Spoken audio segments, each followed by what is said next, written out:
प्यार के दो शब्दों के लिए तरस गई थी वह। जब से इस घर में दुल्हन बनकर आई है, तब से ही सबकी आंखों में खटकती थी। बहू के रूप में उसका कभी स्वागत नहीं किया गया। आरती का थाल सजाकर उसकी बलाइयाँ नहीं ली गई। लावण्य ससुराल में इकलौती बहू थी, फिर भी उसे कभी ससुराल वालों का प्यार नहीं मिला। उसे गरीब होने की सजा मिल रही थी। सास रंजना जी कभी प्यार से बात नहीं करती थी। हर बात पर डांटना और किस्मत को कोसना कि उनके माथे पर ये अनचाही बहू मर दी गई है। वो अपनी पसंद की बहू चाहती थी ताकि उन्हें बहुत सारा दहेज मिल सके, उनका घर पैसों से भर सके। सास ने अपनी अमीर सहेली को जुबान दे रखी थी कि उसकी ही बेटी को वो अपनी बहू बनाएंगी। ननद रीवा भी कभी सीधे मुंह बात नहीं करती थी। रीवा को लगता था कि भैया ने बेहद ही साधारण लड़की से शादी कर ली है।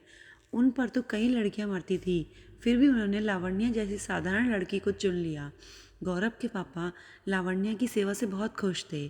संस्कारों वाली लड़की है, वो गौरव की प्रशंसा करते थे। ससुर जी और गौरव के भरोसे वो इस घर में रह रही थी। लावण्या की जब भी आंखें भर आती तो गौरव समझाते कि एक दिन सब ठीक हो जाएगा, अभी पूरा परिवार गुस्से में है, एक दिन तुम्हें ज़रूर अपना लगेगा। समय कभी एक जैसा नहीं रहता। लावण्या सब भूलकर मन से सबका ख्याल रखती थी। घर गृहस्थी के काम आसानी से संभाल लेती थी। उसने ससुर जी पसंद नापसंद जान ली थी। उनके हिसाब से ही वो चाय, कॉफ़ी, नाश्ता और खाना बनाया करती थी। लावण्या इतना अच्छा खाना पकाती थी कि अब गौरव, रीवा और ससुर जी रंजना जी के हाथों का स्वाद ही भूल गए थे। रंजना जी ने रसोई में जाना ही छोड़ दिया था। गौरव और लावण्या की मुलाकात एक रिश्तेदार की शादी में हुई थी। गौरव लावण्या की खूबसूरती और सादगी पर फिदा हो गया था। उसने अपने परिवार वालों को बता दिया था कि वो लावण्या से ही शादी करेगा। किसी और लड़की के लिए उसके जीवन में जगह नहीं रहेगी। रंजना जी ने एकमात्र बेटे की शादी के लिए की सपने देख रखे थे। जब उन्होंने मालूम किया तो पता लगाया कि लावण्या निम्न मध्य वर्गीय परिवार से ताल्लुक़ रखती है। उनके और हमारे परिवार में तो ज़मीन आसमान का अंतर है। उन्होंने गौरव को समझाने की कोशिश की, पर गौरव अपने इरादों से डिगा नहीं। लावण्या बहू बनकर आ गई, पर रंजना जी और रीवा उससे भी ज़्यादा घर की बाई को इज्जत देते थे। लावण्या का मन उचट चुका था, पर इतने महीनों में सब लावण्या पर निर्भर हो गए थे। हर छोटे बड़े काम को वो ही संभालने लगी थी। गौरव को काम के सिलसिले में बाहर जाना था, तो लावण्या को वह उसके मायके में छोड़ता हुआ निकल गया। परिवार के लोग भी चाहते थे कि वो भी कुछ दिनों के लिए ही सही घर से चली जाए। इधर रंजना जी ने बड़े महीनों बाद घर संभाला। उन्हें पसीने आ गए। अगली सुबह उन्होंने रीवा के लिए कॉफ़ी बना कर दी तो रीवा को पसंद नहीं आई। मम्मी, इसमें स्वाद नहीं आ रहा है। रंजना जी चुप हो गई। वो अपने पति को चाय देने गई तो उन्होंने भी बोल दिया कि चाय में चाय पत्ती और दूध का सही संतुलन नहीं है, चीनी भी ज़्यादा है। बहू के हाथ की चाय अलग ही होती है। लावण्या के लिए बहू शब्द सुनकर रंजना जी गुस्सा हो गई। वो इस घर में रहती है, गौरव की पत्नी होगी, पर मेरी बहू नहीं है जो एक पैसा लेकर भी नहीं आई। गरीब की बेटी पर दया करके गौरव उसे ले आया है, मैं उसे स्वीकार नहीं करूँगी। ससुर जी उसे समझाते कि गौरव एकमात्र बेटा है और उसकी पत्नी इस घर की बहू है, पर रंजना जी और रीवा को ये बात समझ नहीं आती है। लावण्या को गए हुए बहुत दिन हो गए। इधर रंजना जी की हालत ख़राब हो रही थी।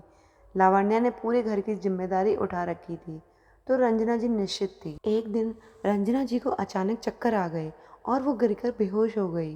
डॉक्टर ने बताया कि बीपी हाई हो गया है, डायबिटीज़ भी बढ़ गई है। इन्हें आराम की और तनाव मुक्त रहने की ज़रूरत है। रीवा से अकेले अब नहीं संभल रहा था। ससुर जी ने समझाया कि बहू को बुला लो। अब रंजना जी और रीवा को लावण्या की याद आने लगी। इधर गौरव भी खबर सुनकर आ गया। गौरव तो अकेला आया है, लावण्या को नहीं लेकर आया। मम्मी, अब लावण्या नहीं आएगी, उसे यहाँ अच्छा नहीं लगता है।